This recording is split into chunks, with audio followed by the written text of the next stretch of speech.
Well, hello. I thought I'd just part assemble one of the boards, and this might be a kind of boring video, so I might just chop bits out and edit it. I'll see how I get on. Saying that, so if you've been following what's happening, we've had to make a new board because one of the components, this one, the power indicator that I was using didn't work. It was upside down. This is the light that goes red when it's charging and green when it's charged. We've got these new ones. I don't know if you can see those.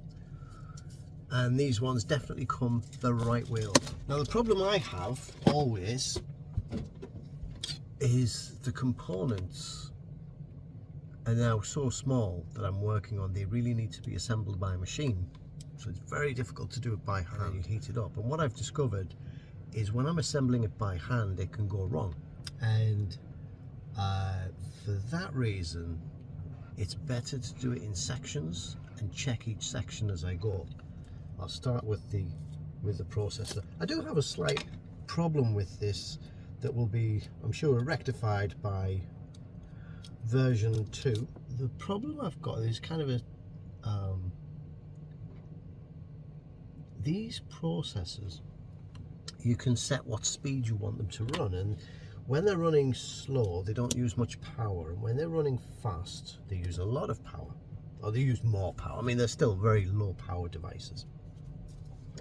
And one of the problems I have, the key problems I have, is I wanted it to run slow so it draws less battery power. And I got it all working except for the lights, that the lights on the unit wouldn't light up.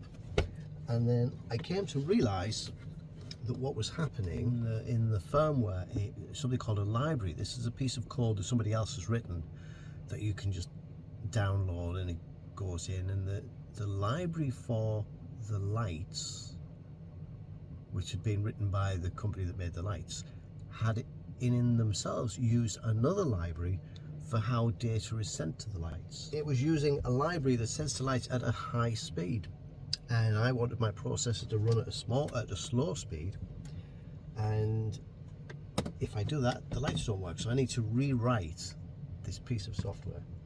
So in order to run at the right speed it needs an external, in fact it needs 3 external components. Now it wouldn't need that. Look at these, they're so tiny, they're smaller than a grain of rice. And the worst part is these ones actually have 3 contacts on the bottom, so I've got to line these 3 contacts up. So I can't slow the processor down without rewriting all of the software for driving the lights, which I can do, but it's time consuming. And there's a million things that you think, oh, I'd like to do this, I'd like to do that, I'd like to do the other, and it dawned on me that what I have to do is look, just get it done, get it out, and then you can have a version 2 where you go back and start working on these in version 3. And I don't have a choice, that's just what I've got to do.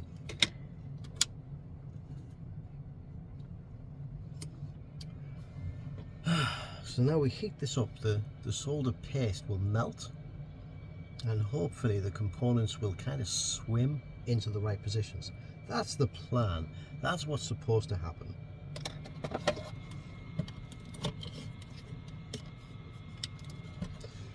This is why we have machines to do this. You know, if you get the machine to assemble it, it takes seconds. It's a mess. I don't know why it's a mess, but it might. No, I was right, that backside is quite bad. It's moving, but I could see something we call bridging, which is where you get a little piece of solder stuck between the contacts, and yeah, we call it bridging. But let's just check this under the microscope. Okay, that looks better, but is it stuck? I don't know. That looks better. That looks better. Okay, let's check this out. So these chips, they need a little operating system just to teach them how to receive data. And so if you think of like something like an Arduino, which I think I've got one, you know, the Arduino is like the little these things, like little development boards. They work by USB, so the chip needs to be told your data will come in by USB, but mine won't. Mine will be coming in a completely different way.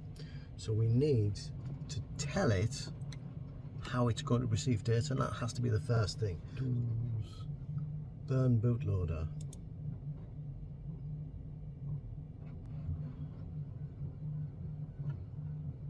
Detect. It's there. There we go. So that first part, that little piece there, I need to clean it with some isopropyl alcohol, but that works. Right. Now I'll just go and do the rest of the chip, and then finally, when everything's working, I'll put on the new power indicator and we'll see if it works.